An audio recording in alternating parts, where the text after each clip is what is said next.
Uhali gani mtazamaji wa YouTube channel ya Nyayo TV. Bwana, leo tuko Kitatu tukiwa tunazungumza miongoni mwa watu ambao kwa namna moja au nyingine wana mchango mkubwa sana kwenye tasnia ya filamu. Nikizungumzia tasnia ya filamu, kama sijamtaja huyu kiongozi, nitakuwa ni miongoni mwa watu ambao hawana fadhila. Kwa hiyo tuko hapa tuweze kujua kwamba karakta yake ipoje kwenye movie tofauti tofauti ambazo anakuwa anaigiza. Bwana, mambo vipi? Kama kawa Mzima kabisa. hapo ni fresh, tunamshukuru Mungu ana bless. Wazima. Bwana, jina lako ni nani na umetokea kwenye tasnia zipi na background yako mpaka wewe umefikia hapa kiufupi? Bwana, mimi kwanza kwa majina yangu naitwa Mtemi Wong. Hilo ndo jina langu kabisa. Ukienda YouTube linapatikana, ukiingia Facebook linapatikana, TikTok kote jina ndo hilo. Katika hii industry ya muziki hasa mimi napatikana kwenye industry ya tasnia ya filamu, yani uigizaji. Kuzungumzia background yangu, nimeanzia kitambo, ni mtu ambaye nimeanzia kwenye makundi. Nimefanya makundi kama kawaida unavyojua, ndo sasa hivi tena tulikuwa tukicheza filamu, lakini sasa hivi tushaingia katika mambo mazima ya series. Kwa hiyo namshukuru Mungu mpaka hapa nilipofika kwamba naendelea kufanya kazi na watu wanaona naendelea kukimbiza. Kiufupi hivi, ni nani aliyekwambia kwamba wewe una kipaji cha kuigiza, au tu ulilala ukaota kwamba wewe una kipaji hiko cha kuigiza? Kiukweli mimi mwenyewe ni kitu ambacho nilikuwa nakipenda sana. Ni kitu ambacho nilikuwa nakipenda, na hata nilivyokuwa nafanya, yani nilitokea watu kwa wananikubali sana. Lakini mwenyewe nikaona pia na kitu, kwa sababu ni issue ambayo mimi nimeianzia shule yani tokea shule ya msingi kabisa. Mimi ndo niseme nilikuwa mwandaaji au wa kwanza kuandaa maigizo katika shule yetu shule ya msingi, na wakusanya watu, naambia bwana tunaweza tukafanya kitu hapa. Tukawa tunafanya kidogo vichekesho. Nilikuwa na wanangu, kwa mwanangu mmoja alikuwa anaitwa Elvin Oscar. Alikuwa mwanangu mmoja anapenda sana kusinzia darasani yule. Ila alikuwa yuko vizuri kweli katika masomo. Backbencher. Backbencher. Kwa hiyo tukawa tunajaribu kufanya vile vitu. Kiukweli walimu walitunga mkono sana, walitupa support baada ya kugundua hawa vijana nje tu ya masomo ya kawaida, lakini pia wana kitu kingine ambacho ni kipaji au talent. Naam. Binafsi nimekuona kwenye baadhi ya series. Unauzungumziaje usika wako kwenye series ya Nadhiri ya Kifo? Usika wangu katika hiyo series ya Nadhiri ya Kifo, kiukweli ni series ambayo kwanza nilikuwa na muda mrefu kidogo nilikuwa sijafanya hiyo kitu.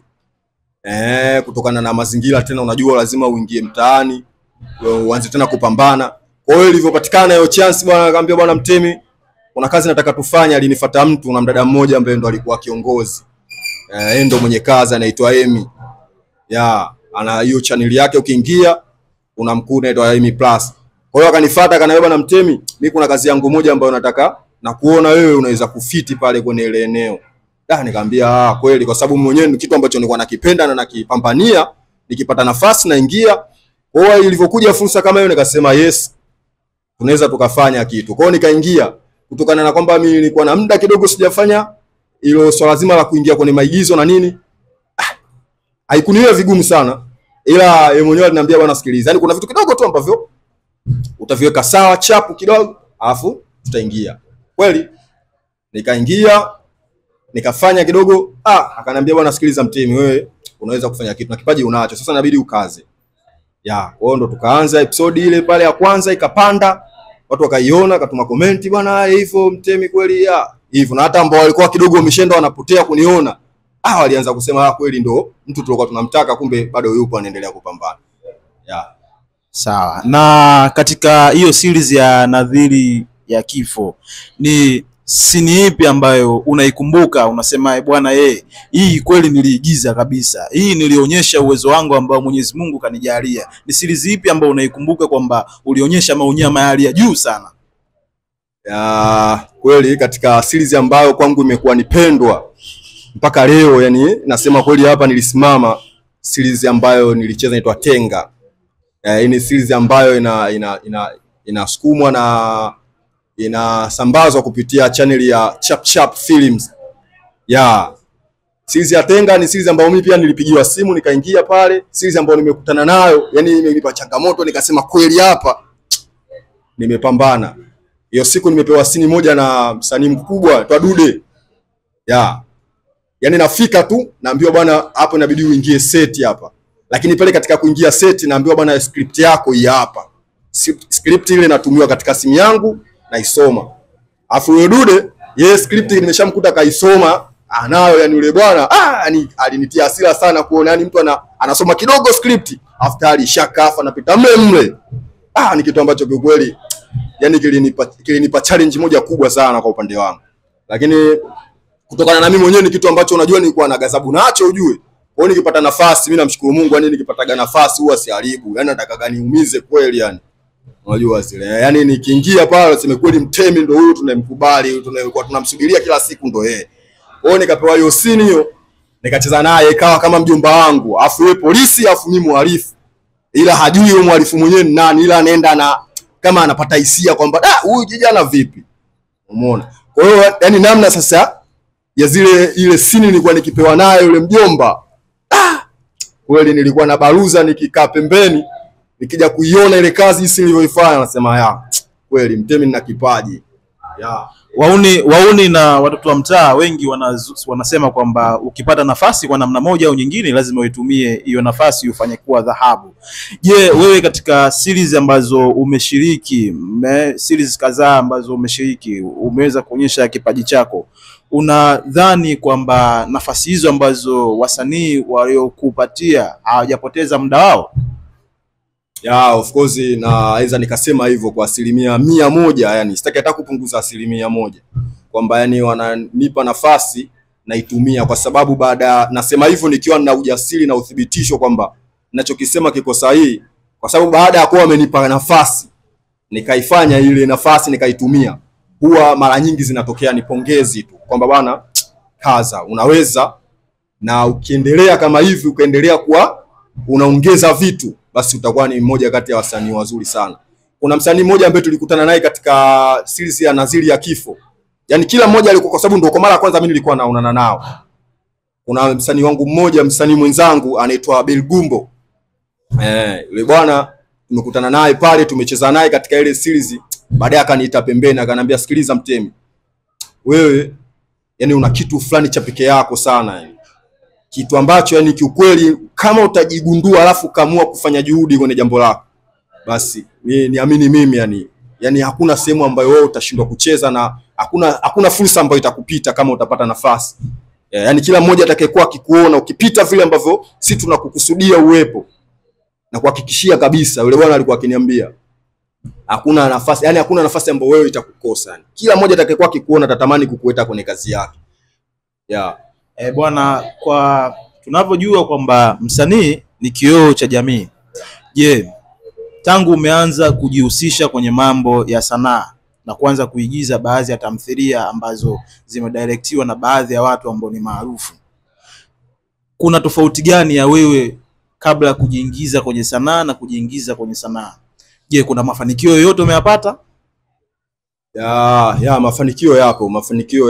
Mafanikio ya kwanza ni mimi kufahamika, kuitwa Mtemi. Lakini pia nimepata heshima kwamba huyu bwana anafanya kitu hiki na ni kitu ambacho kinafanywa na watu wakubwa ambao wana wadhifa mkubwa, wengine wapo serikalini, wapo katika kategori nyingi tofauti. Kwa hiyo kwa nafasi ile au kwa kitu hicho naweza nikasema ni moja kati ya manufaa ambayo mimi nimeyapata kupitia hii talent na hii kazi yangu ya kuigiza. Lakini nje pia kuigiza ninafanya kazi saluni, kama hapa unavyoniona goli langu hili nimefungua hapa. Nipo naendelea kupambana kwa sababu kuna nje ya maisha yale ya usanii, kuna maisha mengine ya kawaida ambayo natakiwa kuungana na jamii na namna moja au nyingine kutafuta namna ya kujiingizia kipato pia. Kwa hiyo kwenye swala zima la sanaa kiukweli mimi limenipa manufaa. Limenipa manufaa ambayo ni chanya kwa kiasi kikubwa sana. Kama hivyo kufahamika kwa watu, napendwa pia na watu kwa sababu wananijua wale, wananijua japo katika sini zangu ambazo mimi kwenye kazi zangu sini ninazokuwa napewa wakati mwingi unakuta ni sini za utata ambazo kidogo kwa asiyenifahamu anaweza kuniona kwamba akanitafsiri kwamba ndio jinsi nilivyo. Mimi napenda sana sini za utata. Mimi so love boys, unajua? Mimi so love boys, so be sure. Kwa hiyo ni sini wao wananiona na lazima waniweke katika sini za utata. Of course unazungumzia utata kama akina Nagwa, si ndio? Kwa namna moja au nyingine naweza nikasema nafananishwa na wale. Japo mimi nina jambo langu, hauna kitu changu binafsi ambacho huwa sisemi kama nafanana nao wale. Ila isipokuwa mashabiki ndio wao wanajaribu kunifananisha. Bwana wewe mwanangu, kama mwanzoni walikuwa katika kazi zangu za nyuma zile walikuwa wakiniambia bwana wewe unacheza kama Kitale, au wewe bwana harakati zako kama za Kitale hivi. Umeona? Sasa mimi mara nyingi huwa nikishaanza kutafsiriwa vitu kama vile nataka nimfuatilie au wanaoniambia nacheza kama yule huwa ni nani?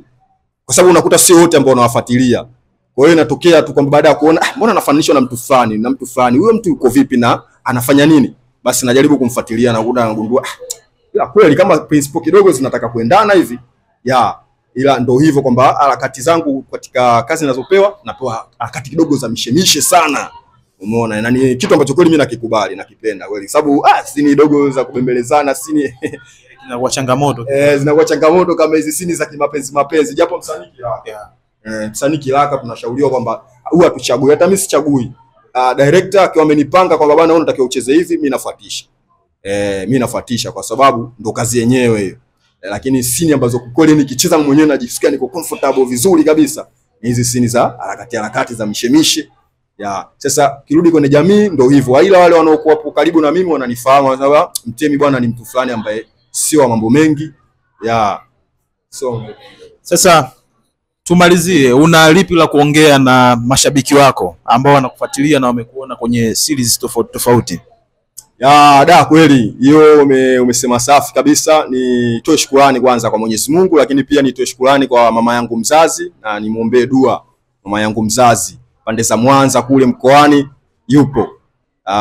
Endelee kunifuatilia, aendelee kuniombea dua mama yangu, na mimi napambana kwa ajili ya familia yangu, napambana kwa ajili ya maisha yangu, lakini pia napambana kwa ajili ya mashabiki zangu na marafiki zangu na jamii nzima inaonizunguka. Naambia kabisa wakae attention, yani wakae mkao wa kula. Wakae mkao wa kula kwa maana kuna kitu kipi ambacho kinaenda kutoka ambacho kilishaanza, lakini hapa ambapo mimi nimeitwa nadhani ndio wakati wangu umefika kuitwa kwamba niende kufanya kile kitu. Series moja kali sana ambayo kila mmoja akiipata yani anajisikia yuko safi sana. Sasa utuibie siri kidogo, ni series gani? Kweli hiyo series bwana inaitwa Sikitu. Series inaitwa Sikitu, inasambazwa kupitia media au chaneli ya Cram Vevo. Tajiri huyo. Bosi mkubwa kabisa. Bosi mkubwa huyo. Cram Vevo kwa sasa mimi ndo nipo naye nafanya naye kazi. Kwa hiyo mashabiki zangu wategemee kuona kitu kizuri ambacho nitaenda kukifanya mle, na nitaenda kufanya maajabu ambayo watasema kweli mwamba kashindikana. Naenda kufanya kitu ambacho watasema kiukweli huyu jamaa alikuwa wapi huyu. Kwa hiyo mashabiki zangu wakae mkao wa kula, na mimi nawaahidi kuwapa kitu kizuri kila baada ninapopata nafasi. Lazima niitumie vizuri. Bwana, huyu ni miongoni mwa watu ambao tumeanza kufanya harakati na kuzungumza juu ya tamthilia au uigizaji kwa namna moja kwa ujumla. Leo tupo na Mtemi Wong, muigizaji wa tamthilia na series tofauti. Hii ni Nyayo TV. Usisahau kusubscribe, kushare, kulike na kucomment. Na kama ikitokea mazungumzo yetu kwa namna moja au nyingine yamekukwaza, basi tunaomba utusamee. Na pia kama umependezekwa na kitu chochote au kimekuchukiza, naomba udondoshe chini hapo kwenye comment. Thank you for your time. Ciao.